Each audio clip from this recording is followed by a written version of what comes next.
जय राम श्री राम जय राम जय जय राम श्री राम जय राम। तिलक पत्रिका पर आज भाग्यानंद गिरी जी जुड़ रहे हैं, जो संन्यास पीठ केरल के रहने वाले हैं और रुद्रप्रयाग में स्थित कोटेश्वर महादेव मंदिर के शिष्य भी रह चुके हैं और केरल में अभी रह करके यह भजन कीर्तन और भक्तों को ईश्वर की महिमा बताने का काम करते हैं। यह इस वक्त अयोध्या की धरती पर आए हैं। आज तिलक पत्रिका इनसे सिर्फ दो बातों पर बात करेगी, ना हम राम पर बात करेंगे, ना हम किसी देवता पर बात करेंगे, ना हम अयोध्या की महिमा पर बात करेंगे, ना भारत की महिमा पर बात करेंगे। हम एक आम भक्त की बात करेंगे कि एक आम भक्त किसी भी ईश्वर की आराधना करता है तो उसको ध्यान लगाना पड़ता है, साधना करनी पड़ती है। तो एक भक्त को ध्यान और साधना कैसे करनी चाहिए, ध्यान और साधना होती क्या है, ध्यान और साधना को पूर्ण करने के लिए किन किन बातों का ध्यान रखना चाहिए, वो हम भाग्यानंद गिरी जी से जानेंगे।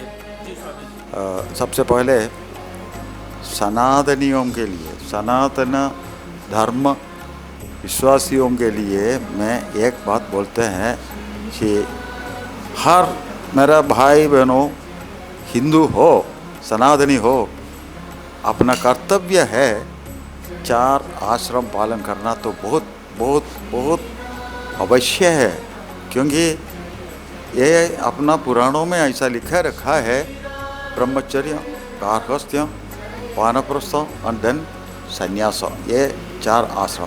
सन्यासी पूर्ण रूप से ये साधना में इन्वॉल्व करते हैं, लेकिन ब्रह्मचर्य आश्रम पहले सबसे पहले का आश्रम में से ये शुरू करना बहुत बहुत अच्छा है। अच्छा नहीं है, कर्तव्य है, मनुष्य का कर्तव्य है। ये किसी को और नहीं छोड़ना बिल्कुल अच्छा नहीं होगा। क्योंकि मेरा हिसाब से मैं तो ऐसा ही था, मैं पढ़ाई में अच्छी तरह से पढ़ के मैं एक इंग्लिश स्कूल में पढ़ के ख़त्म होने वाला था, मेरा पढ़ाई तो ख़त्म होने वाला था, लेकिन मेरा भक्ति तो बिल्कुल ख़त्म नहीं हुआ। क्योंकि 10th स्टैंडर्ड में SSLC में मैं फेल होने वाला था, लेकिन कुछ इंस्पिरेशन उसी टाइम आदमी आ गया जो पास होने में से तुमको तो अच्छी तरफ से एजुकेशन मिलेगा बॉम्बे जाके, ऐसा करके एक इंस्पिरेशन मिला। वो इंस्पिरेशन से मैं कुछ अच्छी तरफ से पढ़ने लगा और अच्छे मार्क पास हो गया। इमीडिएटली मैं कम डाउन टू बॉम्बे से मेरा 6 साल का एजुकेशन, कॉलेज एजुकेशन मेरे को बहुत अच्छी तरफ से बना। सो immediately after finishing that I got a job. नौकरी में लगने के बाद नौकरी में सबसे पहले मैं सोचा हो संन्यास लेने के लिए, और गया चिन्मया मिशन में मिलेगा करके, संन्यास दीक्षा मिलेगा करके मैं उधर पहुंचा। वहाँ से मुझे तो संन्यास दीक्षा मिला नहीं, लेकिन एक मंत्र दीक्षा ही मिला है। बोला मेरे को एक एडवाइस भी दिया, ये कर्तव्य है तुम्हारा, को बहुत कुछ कर्तव्य बाकी है, वो पूरा करने के बाद ही तुमको संन्यास मिलेगा। ऐसा मेरा कर्तव्य था। तो ये मेरे को जितना मालूम है उससे ज़्यादा मेरा गुरु को मालूम था, इसलिए मेरे को ऐसा एडवाइस करके वापस भेजा है।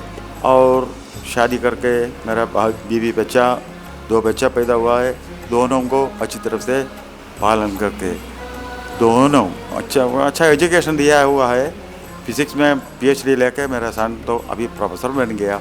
और दूसरा है, क्यों मैं ये भी बोलते हैं, मेरा पर्सनल व्यू भी क्यों बोलने का क्या ज़रूरत है, क्योंकि मैं असल सनातनी का रिश्ता में ऐसा जा रहा था, अच्छी तरफ से ये साधना कर रहा था। ब्रह्मचारी क्या करना वो भी मैं सीखा, वो कर रहा था। और गार्हस्थ्य आश्रमम, सेकंड आश्रमम, दूसरा आश्रम वो गृहस्थ आश्रमम अच्छी तरफ से पालन करने में से अपना बच्चे लोगों को, अच्छा दोनों बच्चों को अच्छी तरफ से मतलब दूसरा कोई भी वो बुरा लड़का है, बुरा लड़की है, ऐसा करके बोलने के लिए एक चांस नहीं दिया। क्यों? मैं सनातनी था, सनातन धर्म का पालन करके ही रहा था, इसलिए दोनों बच्चे को अच्छी तरह से पालन करने को मेरे से हो सका।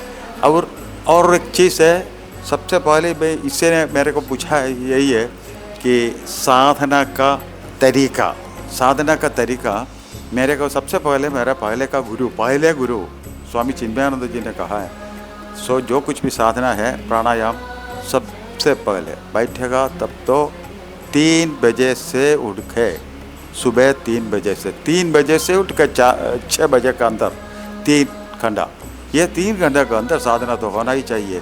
सबसे पहले प्राणायाम के बाद कुछ दर्पण तो होते, दर्पण तो करना है, वो बहुत कर्तव्य in the sense actually I tell you, मैं बोलते हैं हर सनातनी सुनना चाहिए, सीखना चाहिए, अच्छी तरह से ये मन में रखना ही चाहिए।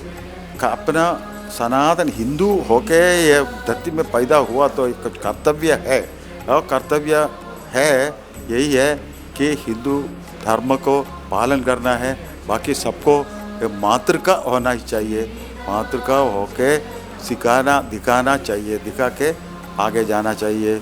इसलिए मैं अपना सनातनी भाइयों और बहनों को यही प्रार्थना करते हैं, आप लोग अपना बच्चा लोगों के लिए, बच्चा लोग अच्छी तरह से पालन करने के लिए बच्चा का सामने हम लोग क्या करते हैं करके उसको दिखाना चाहिए हैं। मैं बोला है मैं 3 बजे को उठते हैं, आपको 3 बजे को उठने का नहीं हो सकता है तो भी 4 बजे को उठो। 4 बजे को उठने के बाद 4:30 बजे के अंदर वो तो याम होते हैं, ब्रह्म मुहूर्तम बोलते हैं, ब्रह्म मुहूर्तम। ये ब्रह्म मुहूर्तम का सेकंड प्लेस अदायद 3 बजे से 4:30 बजे तक एक याम होते हैं, और याम सेकंड है 4:30 से 6 बजे तक। वो टाइम में जो कुछ भी साधना करने के लिए बहुत बढ़िया समय है, बहुत बढ़िया अच्छा टाइम है। वो साधना को बहुत बढ़िया प्रॉफिट, मतलब मैं बोलते हैं आपको तो पूर्ण रूप से आपको मिलेगा, उसका फ़ायदा तो पूर्ण रूप से मिलेगा, क्योंकि ब्रह्म मुहूर्तम का चमत्कार ही ऐसा ही है। दूसरा कोई टाइम में करने का अच्छा नहीं है, लेकिन दोपहर को सब रेस्ट करने के लिए बोलते हैं, आराम करो। और सुबह अर्ली मॉर्निंग एकदम सुबह 3 बजे से 6 बजे तक टाइम ब्रह्म मुहूर्तम बोलते हैं। ब्रह्म मुहूर्त में ज़रूर अपना साधना नियम साधना करना ही बहुत अच्छा है, उसका प्रॉफिट है, बेनिफिट है, और उसका फ़ायदा पूर्ण रूप से मिलेगा आपको, नहीं तो दूसरा कोई टाइम में उतना अच्छा तरफ से मिलेगा नहीं है।